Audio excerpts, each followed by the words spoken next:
Hey, Sharon, thanks for coming on the show today. We will be talking a bit about the EOS life. We might be talking about children's books and philosophy and all that goes into that. We have a mutual favorite children's book. We may talk about the evolution of Lincoln Park and most importantly, probably the visionary integrator relationship. For everyone listening, Sharon is a fractional integrator. She is a CPA, has a background in that, and has a pretty interesting story. Sharon, thanks for coming on the show. Hey, Ross. Thank you very much for having me. It's great to be here. So, before we get started, I have to ask if you can go back in time and think of Sharon in high school growing up. What is it that you wanted to be when you grew up and why? Well, it's probably the least interesting question because I wanted to become a CPA. So my dad, when I was growing up, he was like, Sharon, you like math. And he was in finance. And he said, telling you should go become a CPA. I mean, like from little, like I knew certified public accountant. I knew what it was. And so when I got to high school, I took a business class and learned how to do bookkeeping and actually got one of my first jobs was bookkeeping for a local company that sold tractors. And so I know typically people say, they wanted to be a ballerina or a quarterback or things of that nature, but I really was very business oriented and have always wanted to be a CPA. So, and I checked the box. It is interesting how growing up, parents can help us to find the path to follow for a career journey. There's a significant impact. You say, typical answer is to be a quarterback. So I had a father who was an entrepreneur, career in sales, just the most extroverted person of all time, played football in college. And his path for me until I stopped getting taller was you're going to go to the NFL. We're going to play football. Here's the thing. Well, once you peak out at 5'7", it's like, hey, look, let's get a realistic thing. And he's like, okay, get a job. Be like an accountant or a teacher. He's like, I've always wanted to be a teacher. You should be a teacher and a coach. So I listened to him. And halfway through school, I was like, I'm the wrong person for this seat. I love helping people and teaching and I love coaching, but I don't love everything that has to do with this. So it's cool that you at least, I don't want to spoil the ending, but you at least had a career in and you seem to enjoy that first step. Yes, absolutely. Yeah, I really did enjoy accounting. Takes a special person. I think that absolutely does. To tease a later conversational topic, there's people that get it, want it, and have capacities in their DNA and they love it. And people like me need people like you. Visionaries need the counterbalance of integrators. Absolutely. Yes. Now, and then conversely, I have no affinity for marketing. So I really appreciate all that you do and creative. And that's absolutely not something that I would have enjoyed. So that's the yin and the yang of everything, right? Teamwork makes the dream work. Absolutely. And when you were growing up and you went through school to become a CPA, what was it like entering the workforce and how did you approach the career as CPA?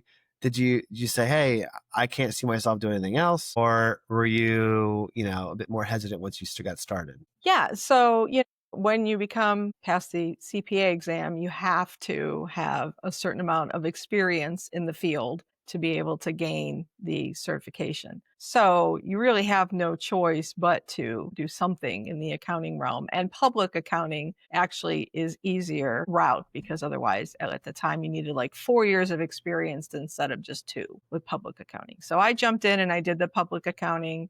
I did audit, I did tax, I did all of those kinds of things in the beginning, but I really knew that those kind of hours and pressures were really not for me, at the time. And I still think they do it. It's kind of an up and out mentality. Like if you don't get, above a certain grade at a certain time, level, you're not really material for partner. And I didn't think that was the route I wanted to go. So once I got the certification, I kind of jumped off and, did more internal accounting, controller, CFO kind of work because that was, easier career path for me than, doing the really, grueling 60, 70-hour tax seasons and all those kinds of things. I would say transversely, but still similar in marketing track. you typically get people that have a grass is greener syndrome, where Mm-hmm. when you're in the brand side, when you work for a company, it's typically, 40 hours. There's maybe a small team for small businesses. I'm talking, 50 million and less. They may have a marketer or maybe two. And you just kind of, you learn, you go with the flow, and it's really a great gig for some people. And I was the type that says, I want to get all the stress and Yep. climb the marketing, Yep. confident. Like I Yep. just wanted to climb it. So then you go the agency route, and then you Yeah. realize that is probably to marketing career track what CPA would be like. Absolutely. Absolutely it is. And when you're young and you've got the time, you don't have a family, you don't have any other obligations, it's like, okay, great, this will pay off. And then you get to a certain point and you're like, I don't think there's a right or wrong answer, but Nope. it's just a right or wrong answer for the person individually. Correct. Absolutely. I always say, you can tell people they can work in a big company, they can work in a small company, startups, big corporations. I can tell other people, but it's got to be what you want to do and how you fit in. And I feel like, to bring something to EOS, even though we're not talking about it yet, but it's the right people, right seat mentality. And you don't have to be in the wrong seat. I told people that before I knew anything about EOS, is that if you're unhappy in your job and you think that that's all that there isn't. Like, you could find something else. I mean, even when the job market is tough like it is, there's still people getting jobs. There's still opportunities out there to do things, start your own company, those kinds of things. So I think you just have to find what works for you, because yeah, absolutely. There are people killing it as partners of Ernst and Young, and, partners at big agencies like you were working at, and they're very happy. They're exactly where they want to be. And that doesn't make any, like, what you and I are doing wrong or what they're doing right. It's just the way it is. And then there's the third option, and you touched on it, which is starting your own thing. Correct. And at least with my story, I want to hear your side Yeah. of it. Is I did the brand, and then I did the agency. And within that agency, we, being part of the leadership team, went through EOS training with an implementer. Yep. And I'll tell you what, essentially the most influential year of my career of growth, because the light bulb went off. I realized that something that I was pretty fearful of and lacked confidence because I just didn't have any experience in, there was a playbook, there was a plan. Hmm. There's no terminally unique problem in business. Someone else has faced it before and they've come up with a solution on the other side. And it was going through that process that I realized, I'm probably not the right person for the seat. Hmm. Not that I didn't get good results, and not that I didn't have a lot of fun and learn and work Yep. wasn't great. It was just like, there's something out there. And if it wasn't for US, I probably wouldn't have had the confidence to then go be an entrepreneur and start my own thing. Yeah. So what was it like when you were introduced to EOS, and how did that shape your trajectory? Yeah. So when I found EOS, it was at an accounting conference. At the time, I was the COO of an accounting firm, and brought it back to our leadership team and said, hey, this seems like a good business operating system for us to, scale and grow on. And I really enjoyed, they kind of talked about more about the book Traction and about rocket fuel than about EOS itself. But I thought all of the things that they were talking about at this conference were like really spot on to what we were needing. And so when I went to the second conference of that year, the same speaker, and I brought our visionary, and I said, listen, you got to listen to him and talk about this. And then she was sold. So we decided, hey, let's find someone to help us implement. We had, if you've never heard of EOS, it's like everything. Now you'll just hear about EOS everywhere. So that was what happened. Like, I saw it at a conference, and then it was like one of my best friends, she was implementing it at her firm, and I had no idea. One of our friends, he had implemented it at his firm, and he was becoming an implementer. So we were like, great. So he helped us implement it. And then, kind of how I was really gung ho to be an accountant, I was really gung ho to stop doing a lot of the accounting. And, because I had done it for so long. And I thought, well, I'm a COO of an accounting firm. Integrator is very similar if looking into it, not all the time, but most of the time. And I thought it was perfect integrator. And for what, the job title is. And I was like, that's what I want to do. So I kind of found out that how other companies were doing things. I rolled it out to some of our clients. And then I said, I want to do this on my own. And so now for past almost 5 years, I'm doing this for basically professional service firms because that's where I worked when I was a CFO, worked with anyone that, your biggest line item expenses, people. That's kind of how I can help. And then it kind of just morphed into law firm. So, because it seems to have really taken off with law firms and I get a lot of traction, so to speak, that way. I like I the know, double entendre with right? traction. I It's know. very If you know, punny. you know, right? If you know, you know. One thing that you said it's worth highlighting is the similarity between the COO role and an Mm-hmm. integrator. I have found that at least with the clients that I feel through just experience being anywhere between a million ish or maybe sub a million, but healthy EBITDA and Yeah. high margin B2B professional service. I agree. I like when your service offering is your people and expertise. Nothing wrong with e-commerce or SaaS. I've just experienced nightmares and Yes.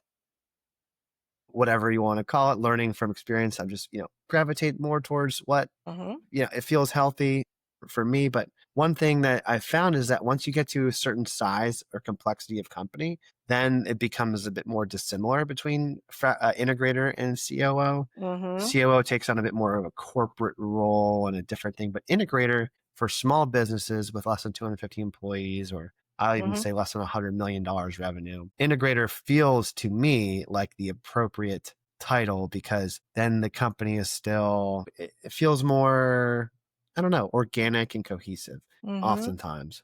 Mm-hmm. It's very much needed because when you're at that size, you're looking for some glue. You're looking for somebody to tie all the parts together, and sometimes it can be the COO and sometimes it's better for it to be an outside person. And that's kind of like found that, sometimes you're the COO, and that's why I say not all the time. Some COOs have no interest in doing the integrator role. They don't really want to hold people accountable. They don't really want, which I'm sure is part of the COO job description as well, but they just don't want to. So, but I also think it is harder to hold people accountable when you work with them day in, day out, or you've got 5 years that you've all been on the same leadership team and you just don't know how to break out of well, I know not to ask Ross about to do this because he's not going to. And, so we'll just do it ourselves kind of, the step arounds. Where if you get somebody that is outside of the company, I don't know any of that. So I'm just going to hold you accountable. And, kind of to your point with, you finding out that you weren't the right person, a lot of times that's what happens is that when you're I'm not saying hold people accountable and that you weren't, but when you show them this is what we're expecting and these are the accountabilities and these are the KPIs and your one metric and all that, they just go, okay, that's not for me. I did not want to, I did not sign up to this. I kind of just fell into it. As a small company, people fill a lot of different roles and then other roles open up. And then you just think, well, they've been here for 5 years. So of course they should be the CFO when they probably have no business being the CFO. To that point, I think a major difference between a COO and an integrator or a fractional CMO and like a marketing director or Yeah. VP of marketing in-house is I'm here to amplify the visionaries' vision, to help them Mm-hmm. achieve their vision. Yep. The way I do that is different than the way you do that, but we have the same goal. As an integrator, I find that I don't want to say managing up because the accountability chart looks different. Where Right. on an accountability chart for an integrator versus COO is on the line below, whether it's the board of directors or Yep. ownership, and there's the boxes of all the other departmental chiefs. Yes. Yep. Integrator sits above that and Right. goes directly to the visionary. So they help to quite literally translate the visionary's vision into reality, oftentimes by putting guardrails on and say, look, here's the focus. Here, Absolutely. let's reel it in. Your 20 ideas a week. Maybe there's one great one, which is valuable. But the 19, put on the think about it later list. Yes. Yes.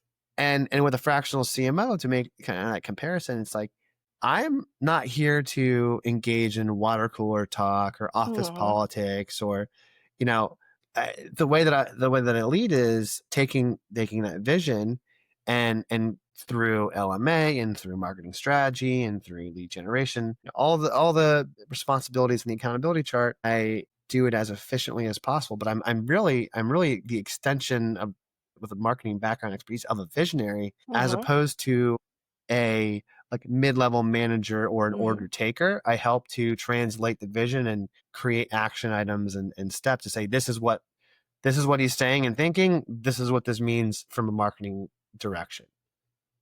So, how do you see and define the role of a fractional integrator? And what are some of the instances that you've worked with clients where beforehand and afterwards working together, like, what did it look like?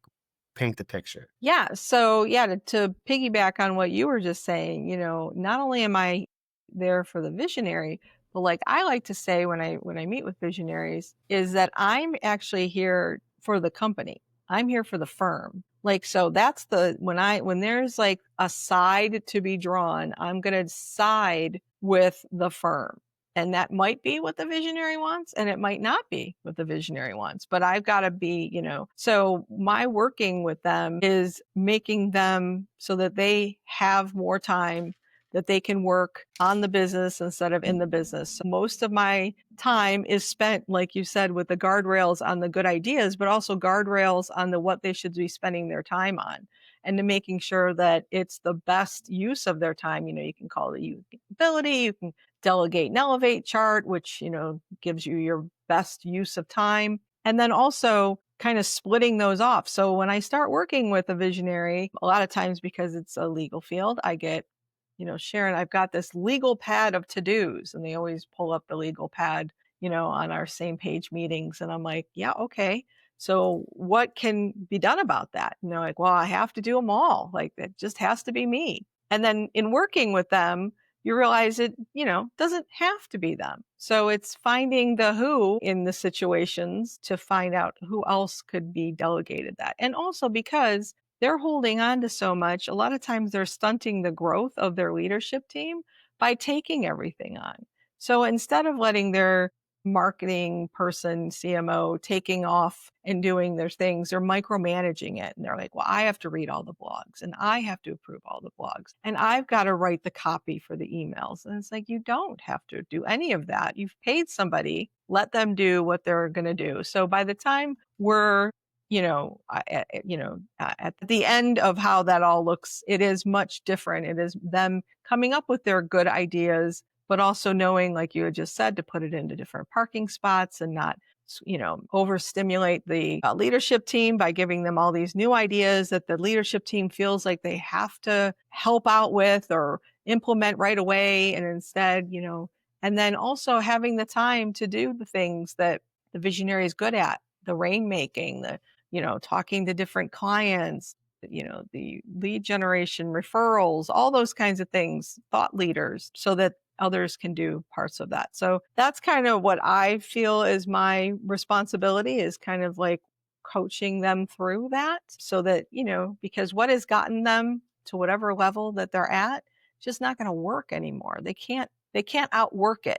They can't just put a second page on the notebook and say, well, now I'm just going to get 2 pages of stuff done every day. It's like, that's not how that works. So that's kind of what I see as one of my big roles. Yeah, I to piggyback off of that, an integrator helps to make sure that everyone is in the right seat on the bus, and Absolutely. that if the bus then became a rowboat, everyone's rowing in the right direction and you've got aligned focus energy. Whereas sometimes without an integrator, without that safety valve, a visionary can just run over everyone with the bus. And now you have people that, want to be sitting in their seat that are like waving, chasing after the bus. Hey, wait up, wait for me. I Yep. want to get on.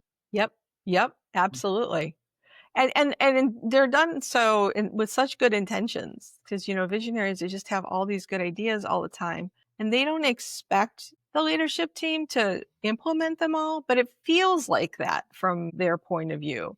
So they feel like it. So even though they know that they shouldn't be doing something, that it is offside, not so that they're getting trampled by the bus, they just want to help out, and they want to, be a team player, and all those things. So it's a lot about coaching the visionary to okay, if it is a good idea, if it is one of those 19 ideas that is something that we need to work on, how can we do it in the least amount of, chaos possible? Or is it just like a to do to look into something? Is it something that we can outsource so that people aren't, overworked on the leadership team and taken off their focus? Because, everyone's not only have a role and responsibility, but, they have a focus for the quarter on what their rock should be. And a lot of times these ideas are counterintuitive to the things that we decided are important for us to come up with for the quarter, the goal for the quarter. And everyone has a rock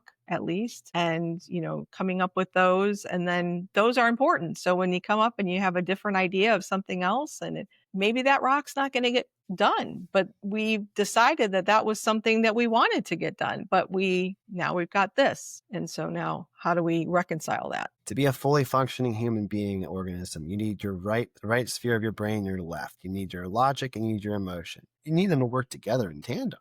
Mm-hmm. And I believe wholeheartedly that people always do the best that they can, that they know how to do. And if what they're doing is not the best that somebody else believes, it's more of a communication or Mm-hmm. training or Yep. guidance issue than it is from malice.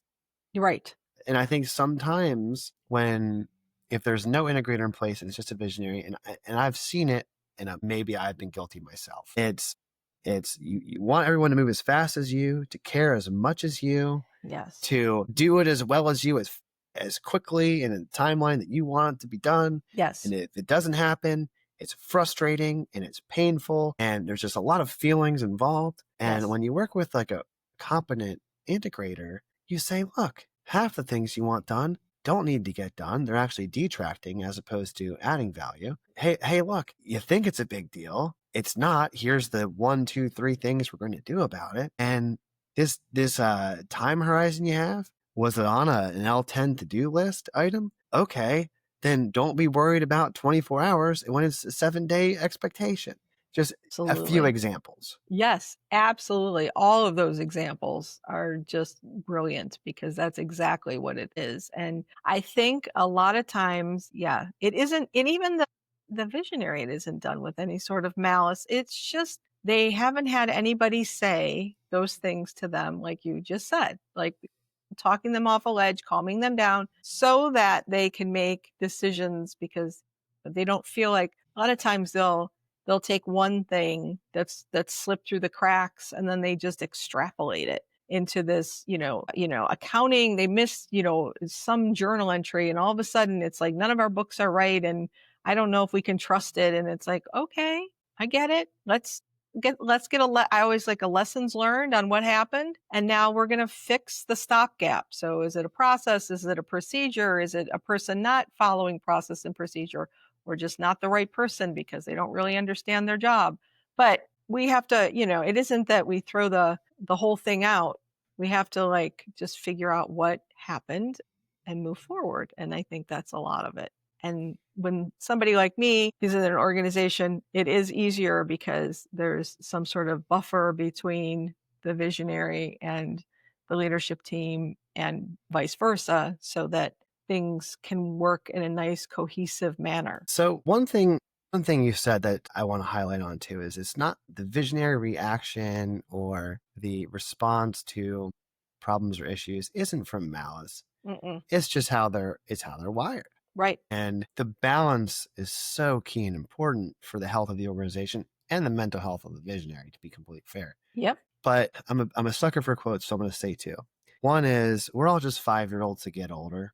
Yep. At the end of the day, that 60-year-old visionary who's founded the company 30 years ago and taken it from X to Y, at one point he was a 5-year-old that, had a certain temperament and set of interests and things like that, who's gotten older and more experienced. And that brings me to my next quote, which you shared, which is, a goal without a plan is just a wish, but from the book, The Little Prince. Mm-hmm.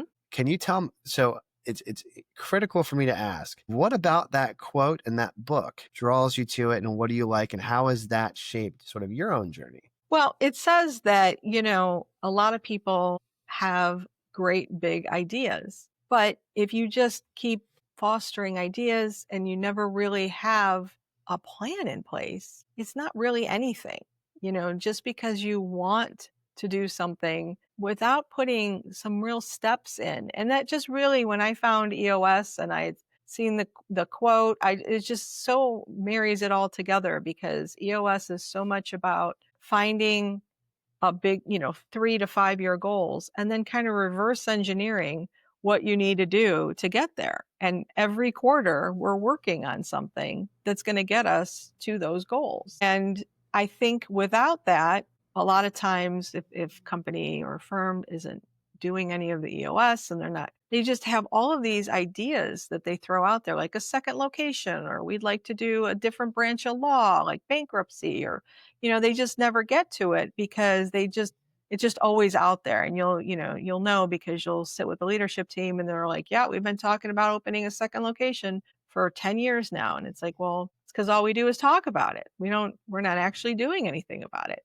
And so getting some sort of plan together, some sort of roadmap, even if it doesn't turn out that we ever even open a second location, but at least we put a pin in it and it's gone. Like, we looked into it, didn't make any sense. We couldn't find anything that we liked. And so we're going to scrap that idea because everyone's virtual now. And why does the location matter?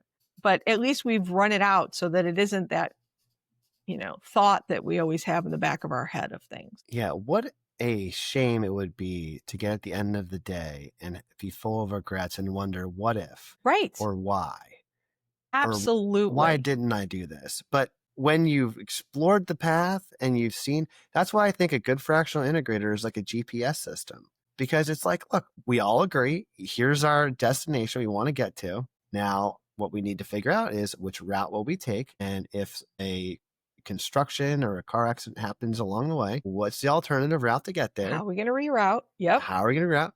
Where do we need to stop for fuel? How long would it take realistically? Those types of things, because you can't just teleport to your goal. I mean, No. not yet. I wish. But, right. As far as I know about the laws of physics and business, it's a step. Yeah. To climb a mountain is one step at a time. Yeah. And without a GPS or without someone sort of helping to navigate and co-pilot an organization, directionally appropriate steps matter, because you could be moving very fast in the wrong way. And I've been there and I've done it. I've seen it, and it's awful. Where it's like, the number one thing I wish I could tell people, at least from a marketing lens, is you think that your problem is that you need more leads. You think so. You think that's your problem. Yep. And maybe they're right. Maybe they're right. 75% of the time, that's not the actual problem. Actual problem is we need to have more focus. We need to have a clear value proposition. We need to first of all internally know who we are and who we serve, and what our unique genius is, and then we need to effectively communicate that to the right people. I found that, and I'm going to segue into the integrator part of this, is that less is so often more. Client may want to get 2,000 leads. What they really need are 500 people that are really informed and a lot of pain with the solution they have. Oh, well, it's 25% of the total leads we wanted. Yeah, but it's 150% of people that have now became clients.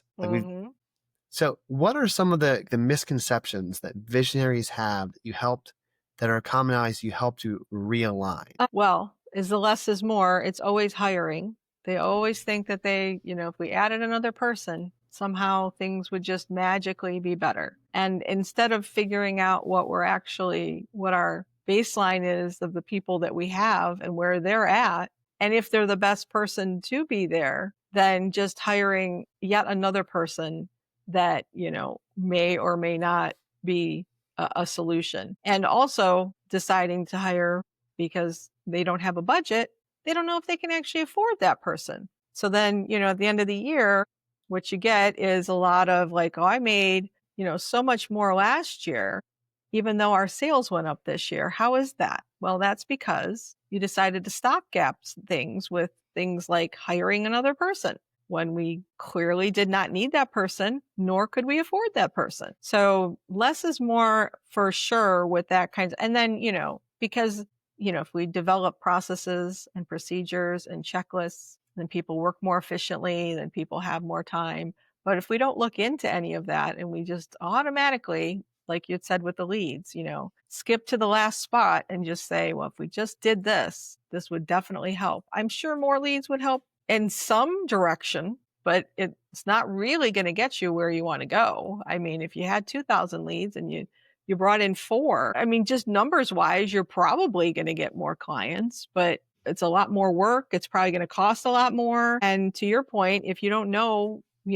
what your target is and your goal and the people that, are your best customers, then you're just kind of wasting a lot of resources, time, we're wasting money. So I think a lot of times it's getting them to be patient and getting a good foundation and baseline of all of the things, where marketing, sales, and, HR with people, operations, and then figuring out where we need to augment from there instead of just automatically spending or hiring or what have you. Such an interesting concept based off of that. It's people would be often disappointed with what they feel like they've achieved in a year, but then exceed their wildest imagination with what they can do in 10 or 5. Mm-hmm. And I've found that to be true more often than not. And yeah, it's very important to get wins in the first 90 days, but it's much more important to make progress towards the big picture goal and be able to quantify that and make sure that it's a sustainable pace. I feel like I'm preaching to the choir here. I know. It's fun though. Like I like talking to others who have, experience with EOS because it's just so, you just get it, And I have to mention that one of the key blessings and curses, or gifts and curses, if you will, because I think a lot of personality traits are both right? Mm-hmm. Like in excess one way. Yep. What's the difference between bravery and stupidity, right? Like sometimes it's indiscernible. Sometimes it's like being aware of the risk and saying I'm willing to take the risk in spite of the downside. But stupidity is just being risk blind. You could do the same exact thing. So not to say anyone is stupid, but to say that when you have a balanced team, like an integrator and a visionary, when you have a relationship like that, you're more likely to fail forward if you do not hit your goals, because then you have the stopgap and the mechanism to say, like, let's pause, let's reflect, and identify what happened here. Yes. What's the silver lining? Did we get in the right direction? Okay, maybe we made some bad hires, but maybe we didn't actually need that seat. Right. So now, maybe we didn't need that seat. Maybe the goal isn't to hire again and again and again and keep wasting time, energy, money. Maybe it's that the Pareto principle sometimes applies and we don't even need it. Absolutely. I mean, and that's exactly, it's like my lessons learned from before. It's like, if you can just find out, take everything, that's happened, it doesn't have to be tragically bad. You can turn it around with, how can we learn from that and what can we put in place so that it doesn't happen again, or we can get to a better place with the similar things. So making sure that that's what the quarterlies do, right? We're looking back to see how we did and how we measure ourselves so that we can course correct for the next quarter. That's why it's so important not to just have the weekly meetings and the annual meetings, but, the quarterly meetings to kind of, reassess. Is this the right way to go? Do we, like you said, do we need to hire in for that position, or is it something different? I completely agree. And one of the things I love about EOS, and you nailed it, is the quarterly meetings, because I've worked for organizations that were not necessarily on EOS that have done huge annuals. Yes. But if you don't, an annual should just be the sum of the prior quarters. Correct. Because if you don't have the guideposts and signs and signals and feedback, I think 1 year is way too long in between. Way too long. Meeting of the minds. 2, are you just going to perform off of a recency bias the last 30 days, last 60 days? Exactly. Or are you going to look back and say, okay, this quarter, now the fourth. Absolutely. Absolutely. That's such a good point is the recency bias because, a lot of times, and then it goes for like the weekly meetings for the quarterly meetings. If you just have a quarterly meeting and you say, well, we're going to do all these rocks and we're going to get all these things accomplished, but if we don't check in ever, it just ends up that we get to the quarterly and everybody just goes, "Yep, I didn't do it. Like I didn't, something else happened." And so without the cadence and the predictability and the accountability, the quarterlies going into the annual, the weeklies going into the quarterlies, it's like really kind of what keeps us on track because we as humans, it's just human nature, for the recency bias and for the, everybody's so excited at an annual and then it just starts waning, as it goes, and you just go, "Ah." And then 3 months later, it's like, that's out of sight, out of mind. Right, exactly. Yep, absolutely. Which is, and then that's where you get employees that are discouraged because they feel like we were going in a direction that nobody ended up going in. And so every time you bring something up, then they're like, well, I've actually had people say to me, I'll just wait it out because they'll come up with something else. So I'm just not going to do it. Yeah. And it's That's not like, accountability. no, and that's also part of the leadership's, fault because they keep switching things. Like one week it's this, one week it's that. So that person that just thought, well, I'll just wait it out, they'll come up with something else. They don't want to try and hit a moving target. Yes, right. Yeah, I totally agree. And one other thought you made me think of is having an outside, whether it's a fractional integrator who's close enough to the business to understand what's going on, but not so close to have been fully intoxicated by the Kool-Aid Yes. and been having their perception blurred by the tribal background and history. Mm-hmm. Having a oftentimes more objective perspective by which to provide insight and help to identify, discuss, and solve issues. I'll tell you, I met with whether it's a business coach or you want to do an EOS implementer or a fractional integrator, synonymous, like any of those would apply.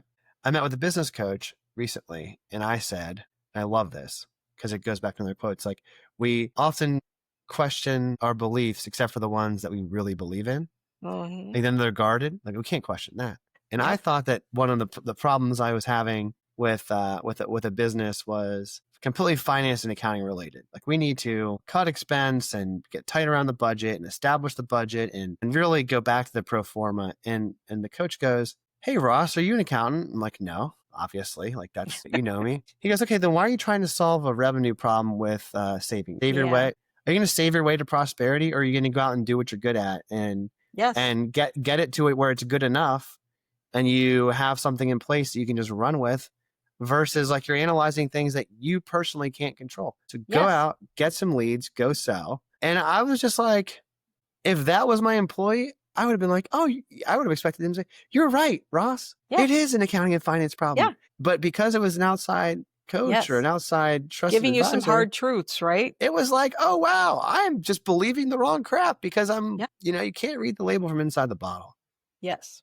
Yeah. After I say that, now I'm going to ask you a question. Yeah. What is one thing that you've learned about life and in business that you had no idea when you were growing up, when you were in school, whether it could be anything? Like, what is one evident self-truth now that you've learned? Because I think if we haven't learned anything, we wasted our time.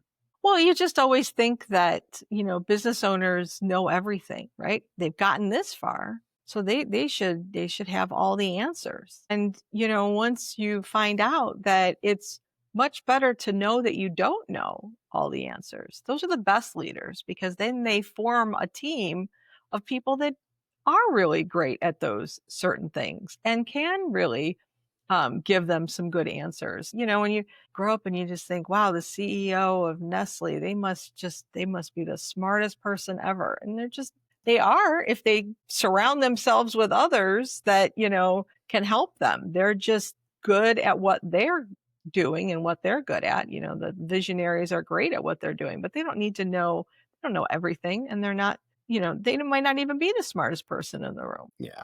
The more you learn, the less you. Yeah, absolutely. The less you know.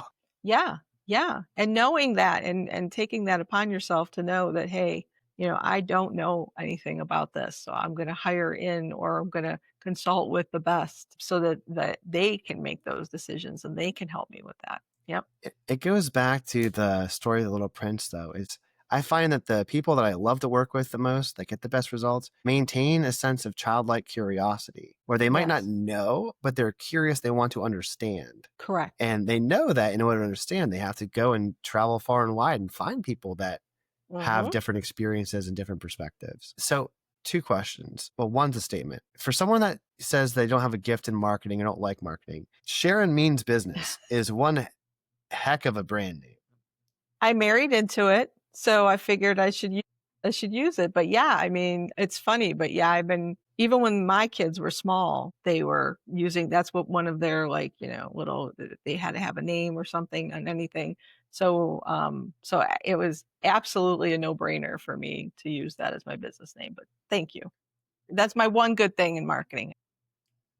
Well, I'm about to break that belief and say the second one is finding the niche with law firms. How Yeah. did you find that? And how did you know that this was the lane? Because I find some businesses, they fold with so much potential because they just didn't find the right people to serve. I completely agree.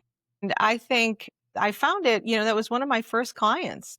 It was a law firm. And I think people shy away sometimes from working with law firms just because of some of the issues with, for example, in accounting, they have something called a liability or an IOLTA account. And that's like, their retainer money and it has to balance to the penny. So, I mean, even a lot of accountants won't deal with law firms because they're like, that's a lot of stress on them. But I feel like with my background being in an accounting firm, I really understand law firms. So once I got into my first law firm and I learned all of the nuts and bolts about how, it's very similar, but also has a lot of different nuances to, what they're doing. And also, they're super smart. Typically, they've gone to law school, they've, done the extra education. So they do value what I'm doing a lot. I feel like they get EOS if they're looking to grow and scale. They tend to want to search out people to help them with that. And because they're really, very intelligent. And so once I got my first law firm, how it kind of just morphed into that because they tend to I've gotten a few just from their networking groups. They'll have like a stand up where they have to talk about themselves and they'll mention EOS. And then, I'm the shiny object for that week where everybody's like, oh, we need, yeah, of course we need an integrator. And so that's kind of been helpful. And I think it really is really beneficial to have some sort of lane that you're in because it's so much easier to describe who I am to others because she works with law firms on EOS and she's a CPA. I mean, it's like, it's so easy to think about when you hear a question out, that you're a friend or you're networking and you're like, oh, I have somebody for you. I've got somebody that can help you. Whereas, especially with COOs, they'll say, well, I'm a COO. Great. What else? Yeah, I don't know Tell how me to help more. you. Yeah, because No, that it makes a big difference if you're the COO of a big firm or a small firm or manufacturing or it's not all the same. and you know what? I love a couple of things about the answer, but two I'm going to highlight. One, sometimes the best answer is the simplest answer Yeah. that accounts for all the facts. So Occam's razor, it's the shortest, most concise, simplest answer. And for you, when you go to these networking firms, it's like, here's who I am, here's what I do, here's who I do it for, and this is, Yeah. the authority signals of like my proof, right? Why you Right. should trust me. Boom, done. The other thing is you've identified a niche that values logic. Yes, As correct. someone that I was a tutor in college for the LSATs, I understood that, really lawyers have to understand, formulate. If they don't understand logic, then it's like, why are you doing law? Like, how are you gonna win a court case? How are you gonna understand how to guide someone? Logic is primary, but an integrator's role is to be the logic to the Yes. emotion. Absolutely. So like attracts like. Absolutely. Sharon, if I were to bring you to my favorite part of the show, I think it's just so interesting how sometimes these questions just seem like they fit when they're at random.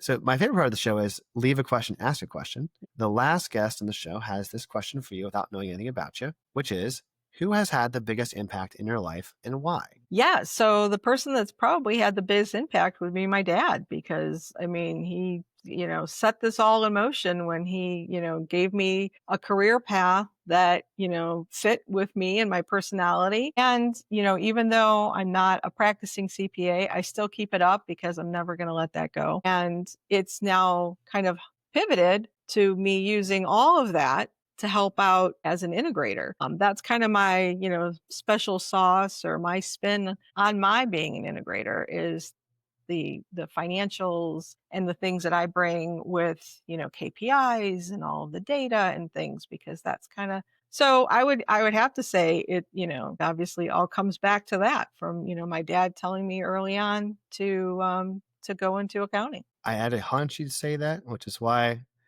I had the You knew it was cheeky easy. Yeah. preface. hmm Yeah. Now, what question do you have for the next guest without knowing anything about them? Yeah, so I would say, what is like one habit or practice that you've developed that has really helped you on your journey? Because I feel like a lot of times people have things that they develop as a habit that has really helped them a lot. Either leaning into what their personality is or leaning away from, helping curb that, but there's always like one, major thing that can be helpful that maybe others would find helpful as well. If I may insert myself an answer, because it's a great Yeah. question. In my early days, always thought that success or failure was solely reliant on my shoulders. Mhm. I thought, to be an individual contributor, you have, it's all a competition. You got to beat everybody else out Yeah. and win the glory by doing a great job. And then what I found as I get older, especially in leadership, is that success is much more measured by the impact you've had on others and how you've helped others get what they want Yes. than it is on, boys or job well done for yourself. That's an amazing question. Thank you. Uh, and I think everyone listening, I challenge you to ask yourself that too, because it could be one that's, you have developed and you're just not aware, or it could Mhm. be one that you really wish you would. Right. Well, this last question for you, Sharon, is not so deep. And it Okay. is, how can people find you, learn more, and get in touch? Yeah. So obviously on the web it's SharonMeansBusiness.com. It's Sharon with a hyphen business means business. And then on LinkedIn, I would love to chat with anybody if they're interested. Yeah. Excellent. For everyone listening, I hope you enjoyed this conversation and found some valuable insights. I don't run ads in the show. I do have one ask is if you enjoyed it, please share it with a friend. Sharon, thank you. Thank you, Ross. This was really a lot of fun. I had fun as well.